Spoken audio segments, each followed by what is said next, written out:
Hello everyone, मैं हूं सुजीत शुक्ला। स्वागत करता हूं आप सबका आपके अपने channel UPSC insights by Sujeet में। अगर आपने चैनल को अभी तक सब्सक्राइब नहीं किया तो प्लीज चैनल को सब्सक्राइब कीजिए। अगर आपको हेल्पफुल लगते हैं तो प्लीज इन्हें शेयर कीजिएगा। आपका चैनल को सब्सक्राइब करना मोटिवेट करता है कि हम इसी तरीके से आपके लिए क्वालिटी कंटेंट लाते हैं। बिना टाइम वेस्ट करे देखते हैं हमारा आज का पहला क्वेश्चन क्या कह रहा है। Find the locus of find the locus of point of intersection of two perpendicular generators of hyperboloid of one sheet. सबसे पहली चीज तो आपको बोल रहा है आपको लोकस निकालना है पॉइंट ऑफ इंटरसेक्शन का।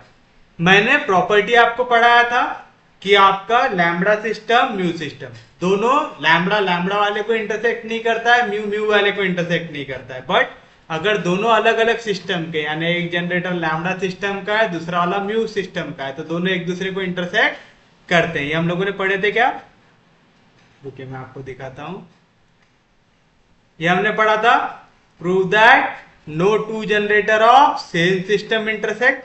सेम सिस्टम वाले इंटरसेक्ट नहीं करते। फिर हमने पढ़ा था कि prove that any generator of lambda system intersect any generator of mu system, मतलब two generator of different system intersect. अगर ये इंटरसेक्ट करते तो हमने इनका निकाला था पॉइंट ऑफ इंटरसेक्शन, निकाले थे हम लोगों ने। ये था हमारे लिए हमारा पॉइंट ऑफ इंटरसेक्शन। अब हमें क्या निकालना है? इसका लोकस। याद रखिएगा आपको ये है पॉइंट ऑफ इंटरसेक्शन दो सिस्टम का, हमें इसका निकालना है लोकस। निकालना है तो चलिए अब हम निकालते हैं इसका लोकस। कैसे निकालेंगे? सबसे पहले आपको बोल रहा है आपको पॉइंट ऑफ इंटरसेक्शन निकालना है टू परपेंडिकुलर जनरेटर्स, यानी लैम्बडा सिस्टम का जो जनरेटर और म्यू सिस्टम का जो जनरेटर है दोनों कैसे दिए हुए हैं आपको? परपेंडिकुलर। किसके लिए? हाइपरबोलॉइड ऑफ वन शीट के लिए। तो आप सॉल्यूशन में लिखेंगे the equation of hyperboloid of one sheet is, याद है इक्वेशन क्या रहती थी? X square by square plus y square by b square minus z square by c square equal to one. Equation number one. अब सबसे पहले हम लेंगे लैम्बडा सिस्टम का जनरेटर, तो आप लिखेंगे the equation of generator of hyperboloid one in lambda system is. ये इक्वेशन आप कैसे लिखते हैं? दो प्लेन की इक्वेशन लिख के, नेगेटिव के साथ नेगेटिव फिर पॉजिटिव के साथ पॉजिटिव। तो क्या आएगा? x upon a minus z upon c equal to lambda into, याद है, one minus y by b. मैंने आपसे कहा था कि आपको पहले इक्वेशन याद रखना है।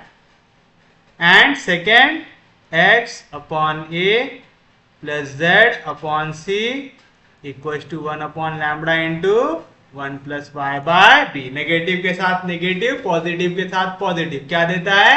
लैम्बडा सिस्टम ऑफ जनरेटर देता है। मतलब क्या आएंगी इक्वेशन?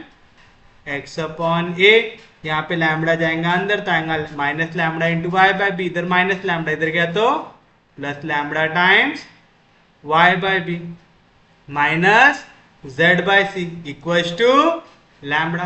आया? मैं इसे देता हूं इक्वेशन नंबर टू। सेम चीज यहाँ पे लैम्बडा डिवीजन में, इधर जाएगा मल्टीप्लीकेशन आएगा लैम्बडा x बाय प्लस, पहले प्लस नहीं माइनस आएगा क्योंकि y बाय बी वाली टर्म आएंगी। यहाँ पे प्लस वाई बाय बी, इधर गया तो माइनस वाई बाय बी, यहाँ पे लैम्बडा डिवीजन में था इधर मल्टीप्लाई होगा दूंगा plus lambda z by c equals to one. Equation number three. ये चीज समझा ना? यहाँ पे लैम्बडा डिवीजन में था इधर जाएगा मल्टीप्लीकेशन था lambda x by plus lambda z by c, और यहाँ से 1 अंदर जाएगा तो आएगा 1 प्लस वाई बाय बी, यहाँ पे प्लस वाई बाय बी इधर गया तो माइनस वाई बाय बी।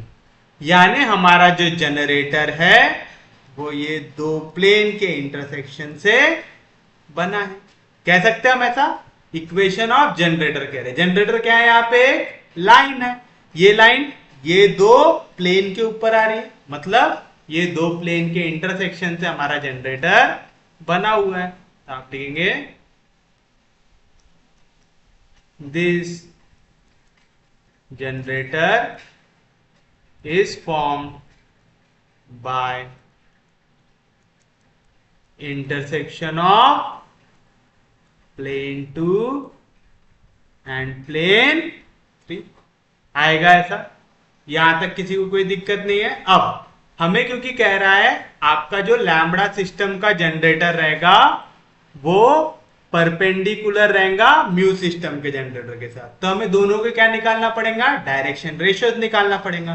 क्योंकि अगर दो लाइन परपेंडिकुलर है having direction ratio a1 b1 c1 a2 b2 c2, इस केस में हम L यूज कर रहे हैं क्योंकि ABC ऑलरेडी है, तो पकड़ लो L1 m1 n1 L2 m2 n2, ये दोनों के डायरेक्शन रेशियो दो जनरेटर के अगर दोनों परपेंडिकुलर तो क्या आएगा L1 into L2 plus m1 into m2 plus n1 into n2 equals to 0। तो LMN क्या रहता है, डायरेक्शन रेशियो रहता है। तो कभी भी लाइन परपेंडिकुलर दी हुई है मतलब आपको क्या निकालना है, उसके डायरेक्शन रेशियोज निकालना है। तो चलिए हम डायरेक्शन रेशियोज को ले लेते हैं। तो हम लिखेंगे let L1 m1 n1 be the direction ratios, मैं इसको A देता हूं, be the direction ratios of generator A। आ गया। अब आप एक चीज बताइए, ये जो जनरेटर A वो कब बना, जब ये 2 वाला प्लेन 3 वाले प्लेन से जाके इंटरसेक्ट हुआ। मतलब ये जनरेटर A प्लेन 2 के ऊपर भी आता है, प्लेन 3 के ऊपर भी आता है। और आपको पता है प्लेन में ये x y z के साथ जो भी रहते हैं वो क्या रहते हैं, direction ratios of normal to plane. तो आप लिखेंगे the direction ratios of normal to plane two r. बताइए क्या आएगा, 1/a lambda upon b minus z by c and direction ratios of normal to plane 3 r. क्या आएगा, lambda upon a minus 1 by b lambda by c. ये चीज समझी होंगी, सब प्लेन पढ़ के आए। प्लेन की इक्वेशन जनरल फॉर्म क्या रहती है, ax plus b y plus c z plus d equal to 0, जहां पे ए बी सी ये क्या रिप्रेजेंट करता है, direction ratios of normal to the plane. यहाँ पे x के साथ डिवीजन में ये दिख रहा है तो मैं इसे ऐसा लिख सकता 1 बाय ए एक्स। पहला डायरेक्शन रेशियो क्या हो गया 1 by plus lambda by b y, दूसरा डायरेक्शन रेशियो क्या हो गया लैम्बडा बाय बी, और माइनस 1 बाय सी जेड, तो तीसरा डायरेक्शन रेशियो हो गया माइनस 1 बाय सी, मैंने जेड बाय सी लिख दिया। क्या यहाँ पे आएगा माइनस 1 बाय सी, यानी जेड के सामने जो भी है वो क्या होता है, उसका डायरेक्शन रेशियो होता है। अब आप बताइए आपका ये जो जनरेटर है ये बना है ये दो प्लेन के इंटरसेक्शन से, मतलब जनरेटर प्लेन 2 पे भी आता है, प्लेन 3 पे भी आता है। तो आप लिखेंगे as generator a lies on plane 2 and plane 3। अगर मेरा ये जो लाइन है ये प्लेन के ऊपर आता है, तो अगर मैं कोई भी परपेंडिकुलर ड्रॉ करूंगा प्लेन को, तो वो ये लाइन के लिए भी कैसा रहेगा, परपेंडिकुलर रहेगा। मतलब ये जो ratio normal to the plane है, ये वाली जो लाइन है वो मेरे इस जनरेटर के साथ कैसी रहेगी, परपेंडिकुलर रहेगी। प्लेन सब लोग अच्छे से पढ़ के आए, प्लेन और लाइन ये सब चीजें कंसेप्ट हमने यहाँ पे पढ़े थे, और हमें पता है कि if two lines are perpendicular, then sum of product of their direction ratios, इसका आंसर आता है 0। आता है, तो आप लिखेंगे we know that if lines, we know that if lines having direction ratios A1, B1, C1 and A2, B2, C2 are perpendicular, then A1 into A2 plus B1 into B2 plus C1 into C2, इसका answer क्या आना चाहिए? 0 आना चाहिए। तो therefore देखो पहले ये हो गया A1, B1, C1, क्योंकि ये जनरेटर है, ये आ रहा है मेरे पहले प्लेन के ऊपर, तो आ गया A2, B2, C2। क्यों? ये है normal to the plane two, यानी परपेंडिकुलर है प्लेन टू को। अगर कोई प्लेन को परपेंडिकुलर है तो मेरी लाइन को भी कैसा रहेगा? परपेंडिकुलर रहेगा। तो इनका प्रोडक्ट लो, तो L1 ये मल्टीप्लाई होगा 1 बाय ए से, तो आ जाएगा L1 बाय ए। M1 ये जाके मल्टीप्लाई होगा लैम्बडा बाय बी से, तो आएगा plus lambda M1 by b. और N1 ये जाके मल्टीप्लाई होगा -1 बाय सी से, तो आएगा minus N1 by c equals to 0। ये पहली इक्वेशन बनी मेरी। सेकेंड सेम चीज फिर से करो, ये हो गया A1, B1, C1। अब मेरा ये जो प्लेन है ये दूसरे के ऊपर भी आता है, लाइन दूसरे प्लेन के ऊपर भी आता है, तो ये हो गया मेरे लिए A2, B2, C2। तो अगर कोई नॉर्मल है प्लेन 3 को, तो मेरे इस जनरेटर को भी कैसा रहेगा? नॉर्मल, यानी 2 लाइन्स आर परपेंडिकुलर, दोनों को मल्टीप्लाई करो L1 इंटू लैम्बडा बाय ए, तो क्या आएगा? Lambda L1 by a. M1 into -1 by b, आएगा minus M1 by b. N1 into lambda by c, आएगा प्लस लैम्बडा N1 बाय सी। इसका आंसर आ जाएगा 0। उम्मीद है आपको समझाऊंगा आपने यहां से वैल्यू कैसे फाइंड आउट किया। अब कर लीजिए इसको सॉल्व। मुझे देखिए यहाँ पे भी L1 by a, M1 by b, N1 by c, L1 by a, M1 by b, N1 by c दिख रहा है, तो मैं इसे इसके लिए सॉल्व कर सकता हूं क्या? L1 बाय ए के लिए, M1 बाय बी के लिए, N1 बाय सी के लिए कर सकता हूं। अगर मैं इसको एक के नीचे एक लिखते हो गया 1 L1 by a plus lambda times M1 by b -1 into N1 by c. दूसरी इक्वेशन है lambda times L1 by a -1 times M1 by b और plus lambda times N1 by c equals to 0। जब भी equals to 0 रहा, ये method से solve करते हैं। पहले मुझे वैल्यू चाहिए L1 बाय ए की, तो मैं किसे नहीं देखूंगा? L1 बाय ए को नहीं देखूंगा। तो फिर चलिए बनाइए मॉड, यानी डिटर्मिनेंट ऑफ L1 बाय ए के बाद कौन आ रहा है? M1, उसके बाद N1। तो देखिए M1 के कोएफिशिएंट क्या है? लैम्बडा -1, N1 बाय सी के -1 लैम्बडा आ गया। सेकेंड मुझे नेक्स्ट वैल्यू निकालना है M1 बाय बी की, तो M1 बाय बी को नहीं देखूंगा। M1 बाय बी के बाद कौन है? N1 बाय सी, उसके कोएफिशिएंट देखिए -1 लैम्बडा, उसके बाद वापस से L1 बाय ए के कोएफिशिएंट 1 लैम्बडा। याद है ना, साइक्लिक मैनर में आपको आगे बढ़ना पड़ता है। लास्ट आएंगे हम N1 बाय सी पे, तो N1 बाय सी के कोएफिशिएंट नहीं देखूंगा। N1 बाय सी के बाद कौन है? L1 बाय, उसके कोएफिशिएंट 1 लैम्बडा, उसके बाद M1 बाय बी लैम्बडा -1। कैसे निकाले समझा? आप इसकी वैल्यू फाइंड आउट करने की कोशिश कर रहे हैं। तो बताइए क्या मिला आपको? Therefore L1 by a upon lambda into lambda, lambda square -1 into -1 plus 1 equals to M1 by b into -1 into lambda minus lambda minus lambda आएगा ऐसा। और लास्ट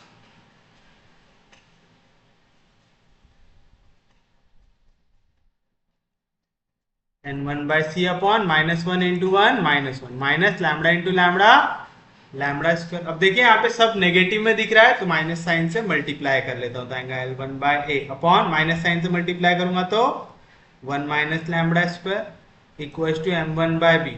माइनस लैम्बडा हो जाएगा -2 लैम्बडा, माइनस साइन से मल्टीप्लाई किया तो 2 lambda n1 by c. Minus sign से multiply करूंगा तो 1 प्लस लैम्बडा स्क्वायर आएगा।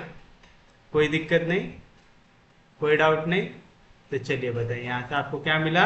दिस इंप्लाइज मुझे L1 upon a into 1 minus lambda square, ये इक्वल मिला m1 upon 2b into lambda से, जो इक्वल मिला n1 upon c into 1 plus lambda square से। तो यहाँ से मुझे L1 m1 n1 की वैल्यू मिल गई, क्या मिल गई। मैं इसको इक्वल टू कोई भी कांस्टेंट k ले सकता हूँ, फिर वो k सबसे कट जाएगा तो जो डिनोमिनेटर में वैल्यू है वही हो जाएगा मेरे पास डायरेक्शन रेशियोज की वैल्यू। तो आप देखेंगे therefore the direction ratios of generator A R क्या आएगा, a into 1 minus lambda square 2b into lambda c into 1 plus lambda का स्क्वायर। समझा, इजी था यहां तक। यहां तक किसी को भी कोई दिक्कत होनी नहीं चाहिए। अभी हमने किसके लिए निकाला, जनरेटर ए के लिए। अब हम निकालेंगे जनरेटर बी के लिए। हम बोल रहे हैं एक दूसरे के साथ परपेंडिकुलर है, मतलब परपेंडिकुलर बन के इंटरसेक्ट कर रहे हैं। इंटरसेक्ट करना है तो मैं लैम्बडा, अगर एक लैम्बडा सिस्टम ले रहा हूं तो दूसरा कौन सा लेना पड़ेगा, म्यू सिस्टम लेना पड़ेगा। तो आप लिखेंगे now the equation of generator of hyperboloid 1 in mu system is, आपको याद है नेगेटिव के साथ नेगेटिव, पॉजिटिव के साथ पॉजिटिव, तो लैम्बडा सिस्टम। फिर उसके बाद नेगेटिव के साथ पॉजिटिव यानी x upon a minus z upon c के साथ। अगर यहाँ पे आ जाए 1 plus y by b, negative के साथ पॉजिटिव, तो आ जाएगा म्यू। उसके बाद x upon a plus z upon C, positive के साथ नेगेटिव, तो भी रहेगा म्यू। ये हो गया हमारे लिए इक्वेशन नंबर बी। आ गया, फिर से सॉल्व कर लीजिए इससे, तो आपको मिलेगा that is x upon a minus z upon c equal to mu plus mu y by b. यहाँ पे म्यू डिवीजन में इधर जाएगा multiply, mu x by a plus mu z by c equal to 1 minus y by. हाँ तो चलिए क्या मिलेगा आपको, अब एक साथ लेके आइए इन्हें, तो that is x upon a, यहाँ पे प्लस म्यू वाई, इधर क्या तो minus mu y by b minus z by c equal to mu. ये आ जाएगा आपके लिए equation number 4। Next mu x upon a, यहाँ पे माइनस वाई बाय बी, इधर आया तो plus y by b plus mu z upon c equal to 1, equation number 5। तो आपका जनरेटर बी कब बना, जब आपका 4 इंटरसेक्ट हुआ 5 के साथ हुआ। तो आप लिखेंगे therefore the generator B is formed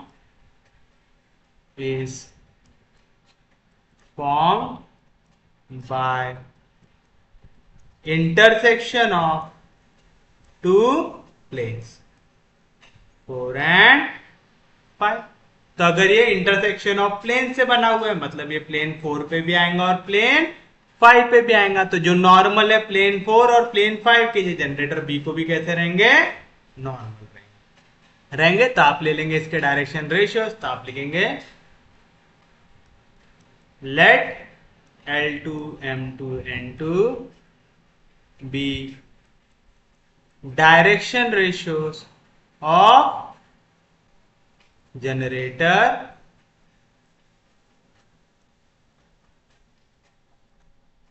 B आएगा।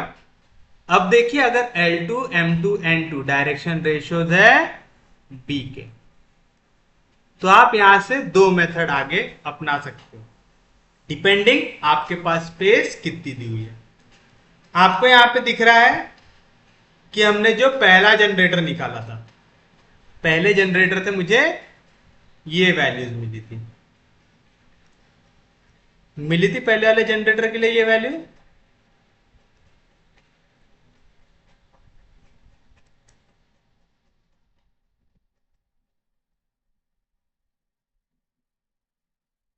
ये आई थी मेरे पहले जनरेटर की वैल्यू। आप चाहे तो डायरेक्टली लिख सकते हैं। आप दूसरे जनरेटर में जाएंगे तो उसका आंसर आएगा L2 अपॉन ए अपॉन 1 माइनस लैम्बडा की जगह म्यू तो आएगा mu square M1 upon B. अब ये M सबसे इंपॉर्टेंट है, यहां पे पॉजिटिव होता है, यहां पे हो जाती है साइन चेंज इक्वल टू, यहां पे M2 आएगा और लास्ट आएगा N2 upon c equal to 1 plus mu square. तो आपको दोनों में सिर्फ क्या फर्क दिख रहा है, बीच में जो वैल्यू रहती है उसका साइन हो जाता है चेंज हो जाता है। तो आप चाहो, आपके पास अगर स्पेस नहीं है तो आप L2 M2 N2 be the direction ratios of generator b लिखो और देयरफॉर ये डायरेक्ट आंसर लिख दो। क्यों, इसे निकालने का प्रोसीजर पूरा सेम है जो अभी हम पढ़ के आ रहे हैं, पर मैं आपको निकाल के दिखा दे रहा हूं। आपके पास स्पेस नहीं है तो आप क्या करेंगे, ये चीज समझ में आया ना, तो मैं इसे यहां पे लिख देता हूं। ऐसा डायरेक्ट कब लिखेंगे, जब स्पेस कम हो। ठीक है, अब सपोज कि हमारे पास स्पेस है वहां पे, जो मोस्ट प्रोबेबली नहीं चलेंगे आपके पास, तो क्या लिखेंगे हम लोग, the direction ratios of normal to plane 4 are. बताइए direction ratios of normal to plane 4 क्या आ जाएगा, प्लेन 4 का है, x के साथ 1 अपॉन ए दिख रहा है, y के साथ माइनस म्यू बाय बी दिख रहा है, z के साथ माइनस 1 बाय सी दिख रहा है। सेम चीज, the direction ratios of normal to plane 5 are, x के साथ क्या दिख रहा है, म्यू बाय, y के साथ 1 बाय बी, z के साथ म्यू बाय सी। अब क्योंकि आपका लाइन ये दोनों पे लाई करता है तो आप लिखेंगे सिंस जनरेटर बी, सिंस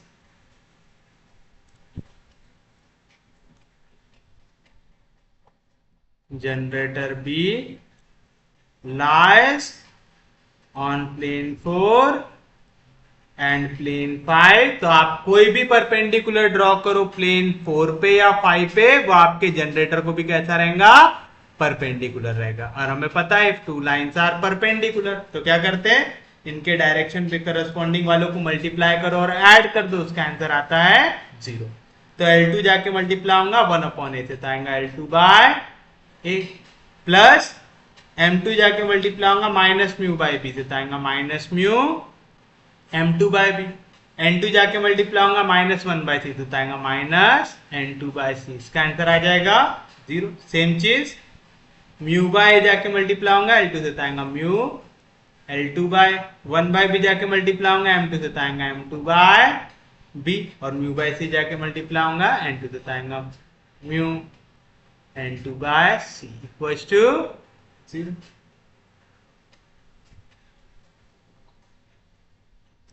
तो बताओ क्या मिला, L2 बाय ए का कोएफिशिएंट है 1, M2 बाय बी का कोएफिशिएंट है माइनस म्यू, N2 बाय सी का कोएफिशिएंट है माइनस, फिर से म्यू, L2 बाय ए का कोएफिशिएंट है 1, M2 बाय बी का कोएफिशिएंट है म्यू, N2 बाय सी का कोएफिशिएंट है। तो चलिए पहले हम L2 बाय ए की वैल्यू निकालेंगे। तो L2 बाय ए को मत देखो, नीचे कौन कौन दिख रहा है आपको, पहले तो मुझे M2 बाय बी में दिख रहा है माइनस म्यू 1, यहाँ पे दिख रहा है माइनस 1 म्यू दिख रहा है। नेक्स्ट मुझे वैल्यू निकालना है M2 बाय बी की। M2 बाय बी निकालने के लिए M2 बाय बी को मत देखो, तो N2 बाय सी देखो, आएगा माइनस 1 म्यू, यहाँ पे आएगा 1 म्यू आएगा, और लास्ट N2 बाय सी को देखिए, N2 बाय सी निकालने के लिए N2 बाय सी को मत देखो, तो क्या आएगा 1 म्यू माइनस म्यू 1। आएगा।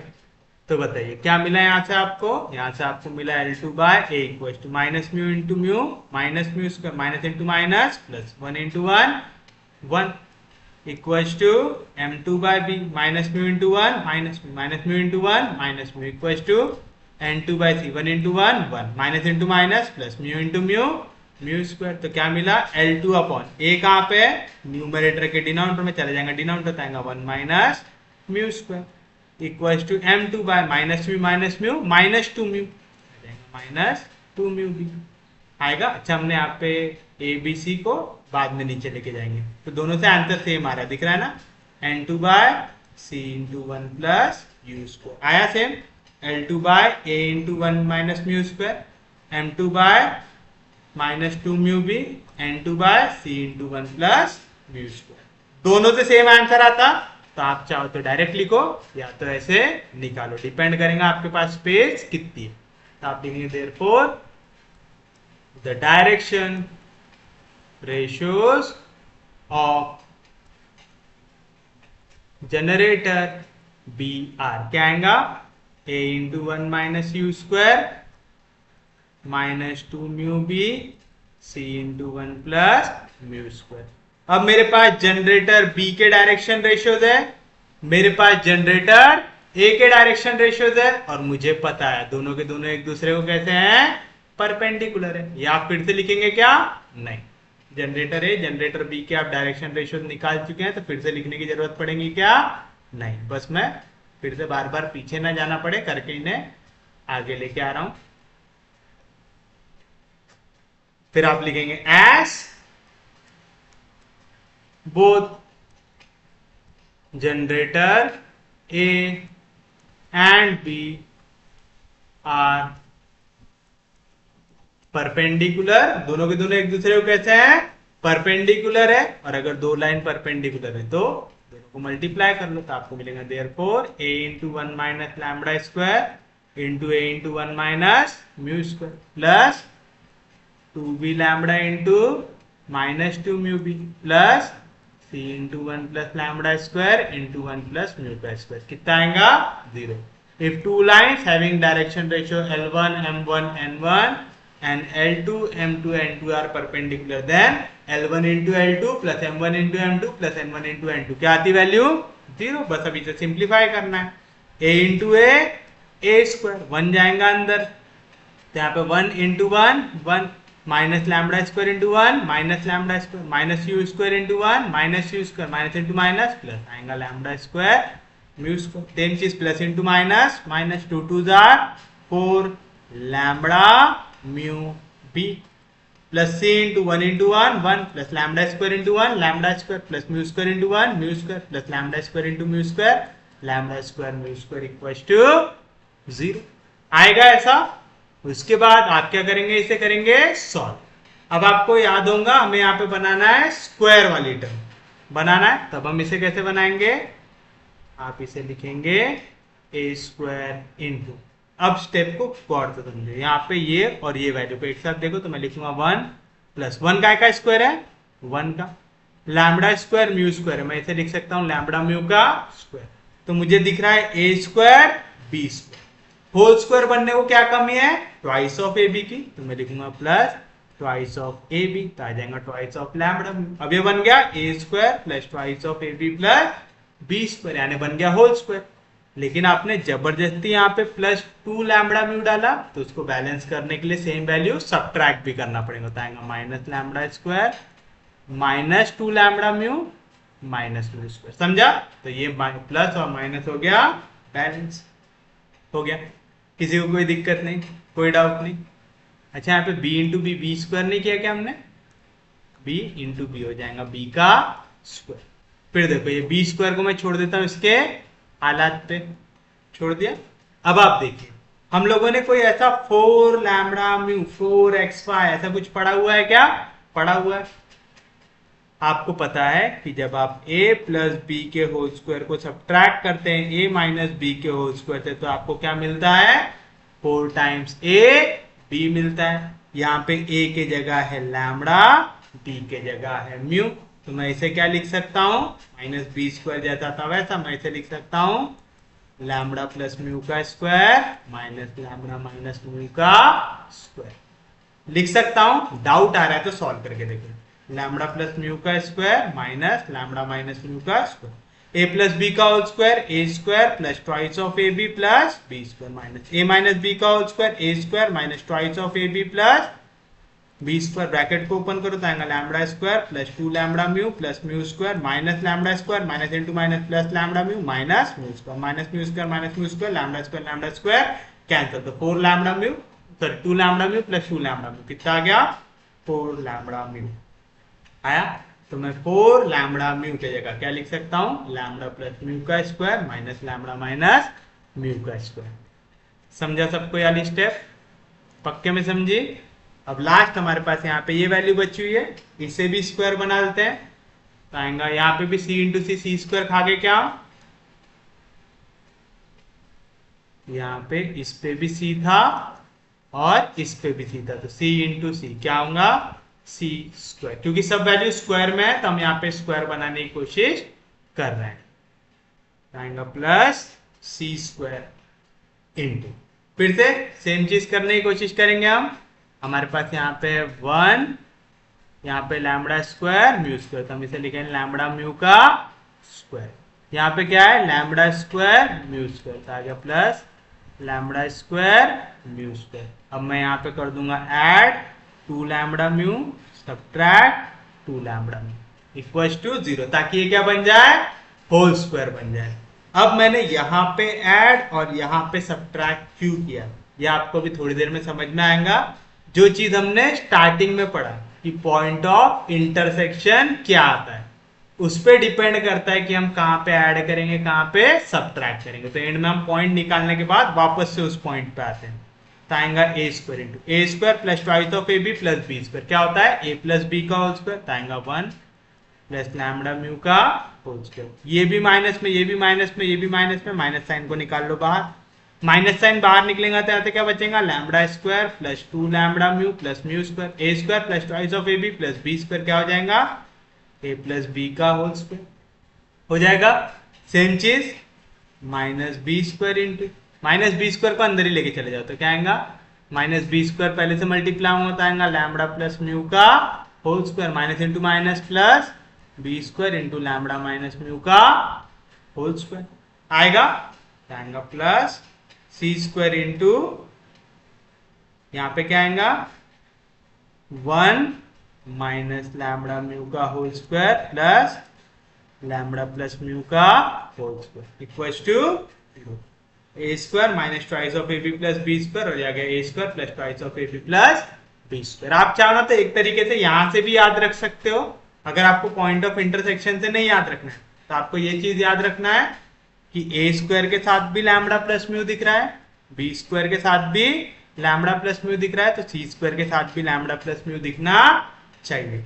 क्योंकि अगर आपने पॉइंट ऑफ इंटरसेक्शन को अच्छे से पढ़ा है तो उसके डिनोमिनेटर में क्या आता है लैम्बडा प्लस म्यू आता है, करके सबके साथ लैम्बडा प्लस म्यू बनना कंपलसरी है यहाँ पे। समझा मैंने लैम्बडा प्लस म्यू क्यों बनाया, पॉइंट ऑफ इंटरसेक्शन की वजह से कि जितने पॉइंट ऑफ इंटरसेक्शन होते हैं सबके डिवीजन में आता है lambda plus mu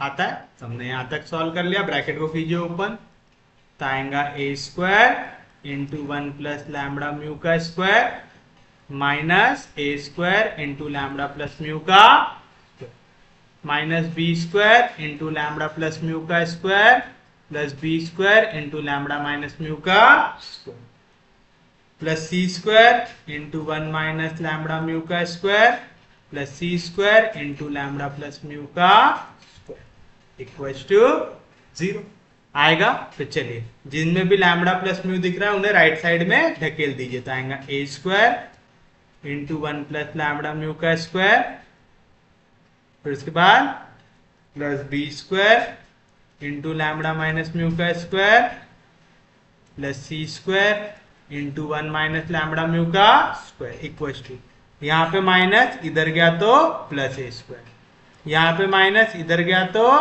plus b square, यहाँ पे प्लस सी स्क्वायर इधर गया तो माइनस सी स्क्वायर, और सब में कॉमन क्या है लैम्बडा प्लस म्यू का स्क्वायर, तो इसे निकाल लेंगे कॉमन यहाँ पे मल्टीप्लीकेशन में, इधर आएगा तो डिवीजन में। तो क्या मिलेगा आपको, a square into 1 plus lambda mu upon lambda plus mu का square plus b square into lambda minus mu upon lambda plus mu का whole square plus c square into 1 minus lambda mu upon lambda plus mu का whole square equal to a square plus b square minus c square है। तो यही हमारे लिए क्या बन गया,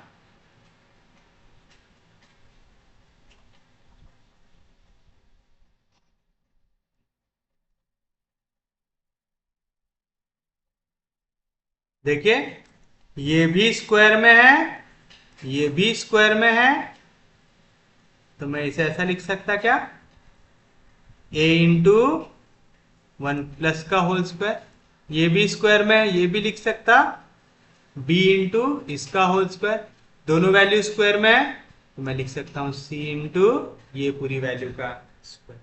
और अगर आप गौर से देखें, ये होता है पॉइंट ऑफ इंटरसेक्शन, होता है, पढ़े थे क्या हम लोगों ने पॉइंट ऑफ इंटरसेक्शन निकालना, कहां पे पढ़े थे हम लोगों ने पॉइंट ऑफ इंटरसेक्शन निकालना,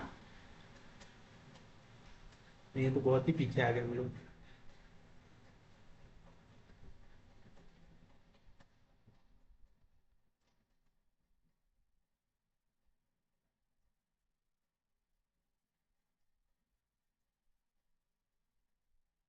ये निकाला था हमने पॉइंट ऑफ इंटरसेक्शन, निकाला था, दिख रहा सबके डिवीजन में लैम्बडा प्लस म्यू करके, मेरा पहला एम था कि सबके साथ लैम्बडा प्लस म्यू आना जरूरी है। समझ रहा है ना किस तरीके से आपको सोच रखनी है आपकी आंसर निकालने के लिए। रट्टा मारते बैठोगे तो बहुत सारी चीज है, वो होगा क्या हमसे, नहीं होगा। तो देखिए यही था हमारा पॉइंट ऑफ इंटरसेक्शन था, a into 1 plus lambda mu upon lambda plus mu, b into lambda plus minus mu upon lambda plus mu, c into 1 minus lambda mu upon lambda plus mu. तो आप लिखेंगे therefore the locus of point of intersection of two generators, point of intersection of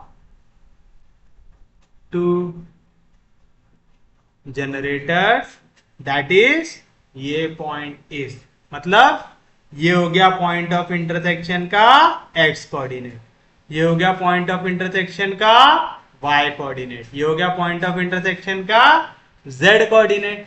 तो आप कभी भी locus कैसे निकालते हैं, एक्स कोऑर्डिनेट के जगह एक्स डाल दो, वाई कोऑर्डिनेट के जगह वाई, जेड कोऑर्डिनेट के जगह जेड, तो क्या मिल जाएगा आपको, ए ये पूरी वैल्यू, ये हो गया एक्स, उसका क्या है स्क्वायर, ये हो गया पूरा वाई कोऑर्डिनेट, तो उसके जगह आ गया वाई का स्क्वायर, ये पूरा हो गया जेड कोऑर्डिनेट, आ गया उसका square equal to a square plus b square minus c square. ये हो गया आपके लिए लोकस, आ गया, तो ये हो गया आपके लिए लोकस। और याद रखना यही क्या होता है, which is the director sphere, ये इक्वेशन काय की होती है, डायरेक्टर स्पीयर की भी होती है।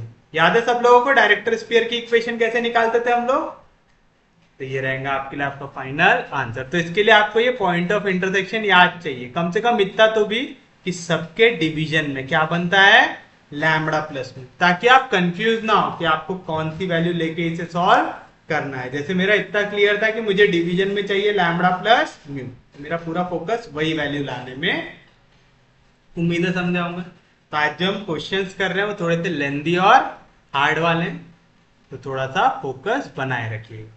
नेक्स्ट क्वेश्चन देखिए क्या कह रहा है, show that the projection of, show that the projection of the generators of a hyperboloid on coordinate planes are tangents to the sections of the hyperboloid by these respective planes। अब देखिए आपको बोल रहा है कि आप प्रोजेक्शन निकालेंगे generator का एक हाइपरबोलॉइड में, तो वो टेंजेंट होना चाहिए सेक्शन का आपके hyperboloid with respect to coordinate planes.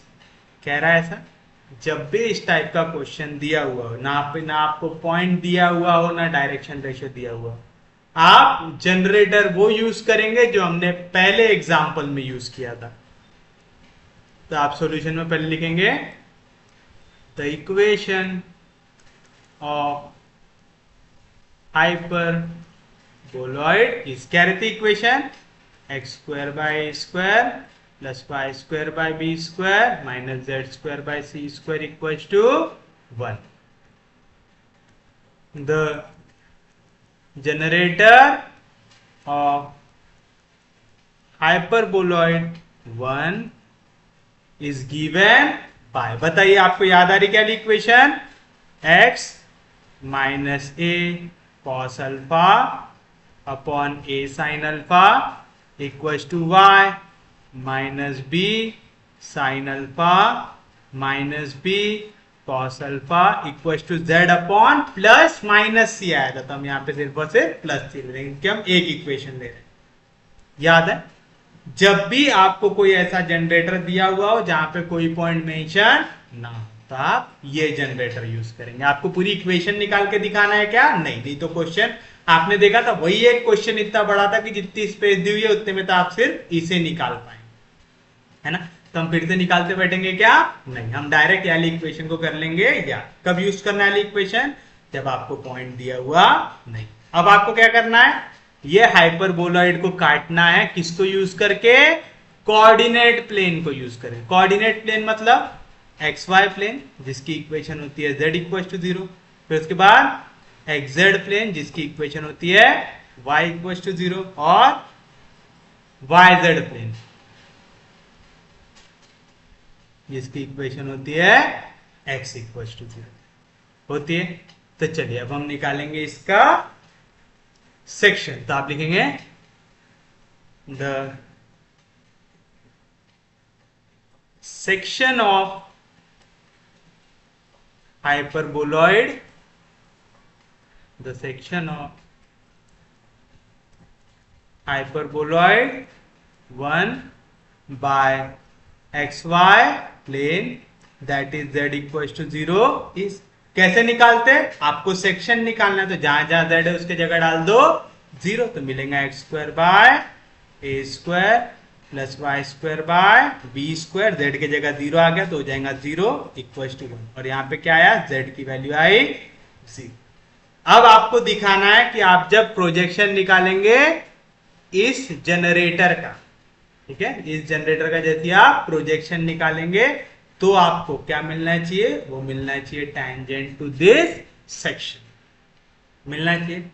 समझ रहा है आपको क्या करना है, यहाँ पे आपको जनरेटर का प्रोजेक्शन निकालना है, ठीक है, याद रहेगा पक्के में। तो चलिए अब हम इसका निकालेंगे प्रोजेक्शन, लेकिन पहले क्योंकि मुझे पॉइंट कहां पे इंटरसेक्ट होगा ये पता नहीं है, तो मैं क्या करूंगा, थोड़ा सा दिमाग लगा। मेरे पास यहाँ पे एक इक्वेशन है x square by a square plus y square by b square equal to 1।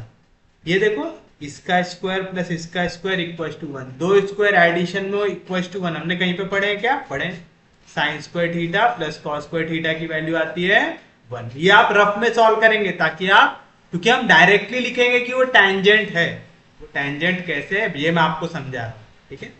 तो आप देखिए x square by a square plus y square by b square equal to 1 है। तो अगर मैं एक्स के जगह यहाँ पे डाल दूं ए साइन अल्फा, वाई के जगह डाल दूं बी, सॉरी एक्स के जगह डाल दूं ए कॉस अल्फा,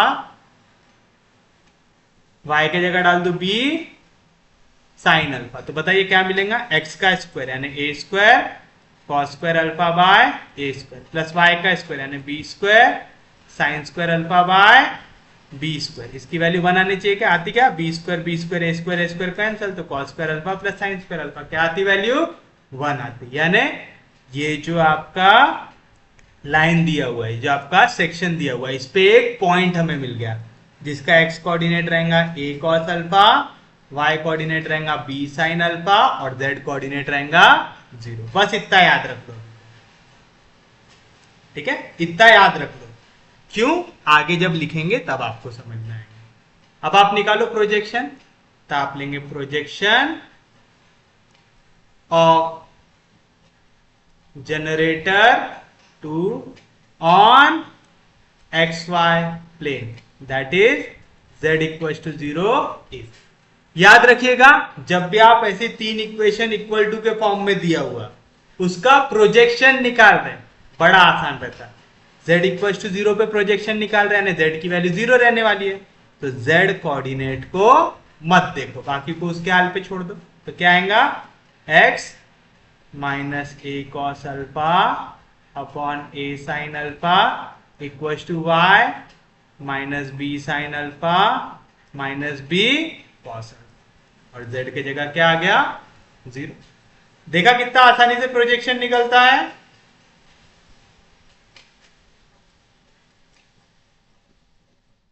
तीन बार करने वाले सेम चीज, तो टेंशन लेने की जरूरत है क्या? नहीं, पहले आप सिर्फ कंसेप्ट समझने की कोशिश करो जो बता रहा हूं। चलिए, तो अब क्या मिलेगा यहां से, मैं चाहूं तो पहले इसे डिवाइड कर देता हूं, तो आएगा x अपॉन ए, यहाँ पे साइन डिवीजन में इधर जाएगा तो मल्टीप्लाई में, कॉस यहाँ पे डिवीजन में इधर जाएगा मल्टीप्लाई में, आएगा cos alpha minus a cos into cos, cos square alpha division में अभी भी ए, यहाँ से साइन को आपने क्रॉस किया था, तो आएगा minus y by b sine alpha, minus minus cancel हो जाएगा तो plus b sine alpha into sine alpha हो जाएगा sine square alpha upon into sine square alpha upon minus आएगा। वैसे हमने माइनस माइनस कैंसिल किया ना यहाँ पे, तो आएगा प्लस बी, ये हमने माइनस बी को कैंसिल किया है ना, प्लस इंटू माइनस हमने माइनस लिया, माइनस इंटू माइनस हमने प्लस लिया। तो बताइए क्या मिला आपको यहाँ से, x upon a cos alpha, यहाँ पे माइनस इधर गया तो plus y upon b sine alpha, a cancel b cancel, यहाँ से बचा माइनस कॉस स्क्वायर अल्फा, उधर जाएगा तो plus cos square alpha plus sine square alpha, और sine square theta plus cos square theta, ये कितना आता है आपका, 1 आता है, पक्के में आता है। और यहाँ पे थ्रू आउट z की वैल्यू क्या है, 0 है, यहां तक किसी को कोई दिक्कत नहीं। और ये पक्के में क्या है, टैंजेंट है, तो आप देखेंगे which is tangent to 3, which is tangent to section 3 of hyperboloid at point, कौन सा point, a cos alpha b sin alpha 0। अब आपको ये डायरेक्ट लिखना आना चाहिए। अब ये मैंने डायरेक्ट कैसे लिख दिया, देखिए z की वैल्यू तो 0 है, तो z को सॉल्व करके दिखाने की जरूरत है क्या, नहीं, z की जगह डायरेक्ट 0 लिखना है। ये है आपका वो सरफेस जिस पे टैंजेंट ड्रॉ करना है। टैंजेंट प्लेन निकालने के लिए हम क्या करते हैं, एक्स स्क्वायर को रिप्लेस करते हैं x इंटू x1 से, वाई स्क्वायर को रिप्लेस करते हैं y इंटू y1 से, आता। अब x1 क्या कोऑर्डिनेट लिया आपने, a cos थीटा, आएगा x1 into a cos theta, sorry a cos alpha by a square plus y square की जगह है y इंटू y1, आएगा y इंटू y1 की value b sine alpha upon b square equal to 1, z की जगह तो 0 था, a और उसका स्क्वायर कैंसिल, b और उसका स्क्वायर कैंसिल था, x upon a cos alpha plus y upon b sine alpha equal to 1, और z कोऑर्डिनेट 0। तो अगर आप इक्वेशन ऑफ टैंजेंट निकालना चाहे तो ये आता है आपका, आता है। तो हम लोगों ने करके पहले वो पॉइंट निकाल लिया जहां पे ये टैंजेंट आता है, समझ में आया। तो आप ये फिर से इतना पूरा फिर से सॉल्व करके दिखाएंगे क्या, नहीं, आप लिख देना which is tangent to section, या तो ऐसा मेंशन कर देना क्लियरली विच इज टेंजेंट, कि भाई क्लियरली ये टेंजेंट होती है इस पॉइंट पे, चाहो तो ऐसा चेक करके देख लो। समझा कैसे किए? तब आपको लॉजिक समझ में आ गया होगा कि हम किस हिसाब से दिखाने वाले हैं। तो हमने पहले प्रोजेक्शन को टेंजेंट दिखा दिया, अब बारी है दूसरे प्रोजेक्शन की। अब आएगा एक्स-जेड प्लेन पे आएगा, तो आप लिखेंगे सेक्शन ऑफ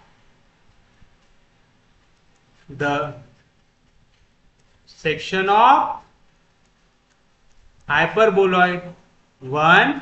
अब कौन से प्लेन से लेना है हमें? By x z plane, by x z plane. X z plane क्या होता है? That is y equal to 0 is क्या आ जाएगा? y के जगह आपको डाल देना है 0। इक्वेशन थी x square by a square plus y square by b square minus z square by c square equal to 1। तो मैंने y के जगह डाल दिया 0। अगर y के jगह 0 डाल दूंगा तो y वाली टर्म हट गई, तो क्या बचेगा? X square by a square minus z square by c square equal to 1 बचा। तो ये हो गया आपका सेक्शन की वैल्यू, हो गया।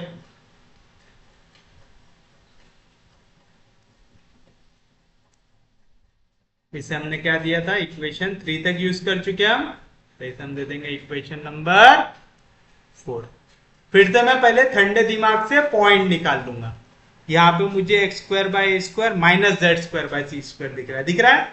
मतलब एक वैल्यू प्लस में दूसरी वैल्यू माइनस में, दोनों स्क्वायर 1 आ जाए, ऐसा हमने पढ़े क्या? सेक स्क्वायर थीटा का फॉर्मूला होता है 1 प्लस tan स्क्वायर थीटा, मतलब sec square theta minus tan square theta की वैल्यू होती है 1। यानी अगर मैं x के जगह डाल दूं a सेक अल्फा और z के जगह डाल दूं c tan अल्फा, तो देखिए क्या मिलेगा यहाँ पे? a square sec square alpha, ये हो गया आपका x square by a square minus c square tan square alpha by c square. ये बनाता क्या? C square cancel, a square cancel, sec square theta minus tan square theta, क्या आती value? 1। यानी सेटिस्फाई कर रहा है। तो ये कौन से पॉइंट पे जाके इंटरसेक्ट करने वाला है हमें पता चल गया। x की वैल्यू रहेंगी a से अल्फा, y कोऑर्डिनेट रहेगा 0, z कोऑर्डिनेट रहेगा c tan अल्फा। देखे तो हमने पहले ही निकाल दिया कि कौन से पॉइंट में हमें टेंजेंट मिलने वाली है। तो देख रहे कितना आसान रहता है। तो आप लिखेंगे द प्रोजेक्शन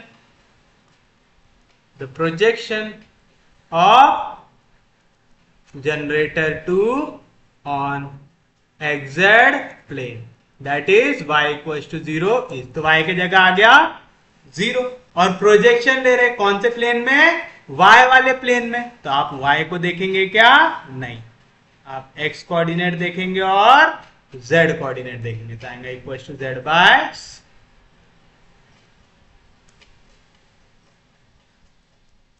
आएगा। अब मुझे पता है मुझे यहाँ पे सेक बनाना है और टैन बनाना है, तो मैं पूरा दिमाग उसी हिसाब से लगाने वाला हूं, ठीक है? तो चलिए क्या मिलेगा आपको यहाँ से? तो यहाँ पे आ जाएगा x अपॉन ए, यहाँ पे साइन मल्टीप्लीकेशन डिवीजन में इधर जाएगा तो मल्टीप्लीकेशन में आएगा x upon a minus a cos alpha upon a, तो सिर्फ a से डिवाइड किया मैंने, is equal to z by c sine alpha और y की वैल्यू है 0। अब क्या करेंगे? डिवाइड बाय कॉस कर दीजिए, तो आएगा x अपॉन ए, कॉस से डिवाइड करेंगे तो 1 अपॉन कॉस हो जाएगा सेक अल्फा, आएगा minus a cancel, cos cos cancel, तो आ जाएगा 1 equal to z upon c sine by cos हो जाएगा tan अल्फा। यहाँ पे मैंने क्या किया? डिवाइड बाय कॉस अल्फा, ताकि आप बाद में पढ़े तो आपको याद रहे। तो क्या मिली यहाँ से equation? x upon a sec alpha plus z upon c tan alpha equal to 1 और y इक्वल टू 0। तो आप बोल सकते क्लियरली ये भी क्या है? टेंजेंट है। निकाल के देख लो, x square by a square minus z square by c square 1 और y इक्वल टू 0 के लिए y इक्वल टू 0 है, y का कोऑर्डिनेट 0 है, कोई दिक्कत नहीं। और यहाँ पे देखिए x square by a square, तो एक्स स्क्वायर रिप्लेस होगा x into x one by square minus z square replace होगा z into z one by c square. इसका आंसर आना चाहिए इक्वल टू 1, तो टेंजेंट होगा तो आएगा x इंटू एक्स वन क्या है? a sec alpha divide by square minus z into z one क्या है? c tan alpha by c square, इसकी वैल्यू आनी चाहिए 1, सी का स्क्वायर ए का स्क्वायर कैंसिल होता है, x upon a sec alpha minus, अच्छा हमने यहाँ पे माइनस नहीं लिखा, क्या यहाँ पे प्लस, इधर आएगा तो माइनस आएगा, वाली वैल्यू यहाँ पे प्लस में थी, इधर जाएगा तो माइनस आएगा, minus z upon c tan alpha equal to 1 आया। टेंजेंट है क्या ये भी है, तो आप लिखेंगे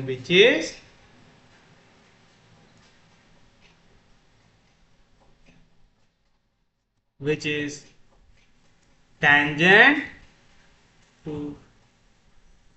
the section 4 of hyperboloid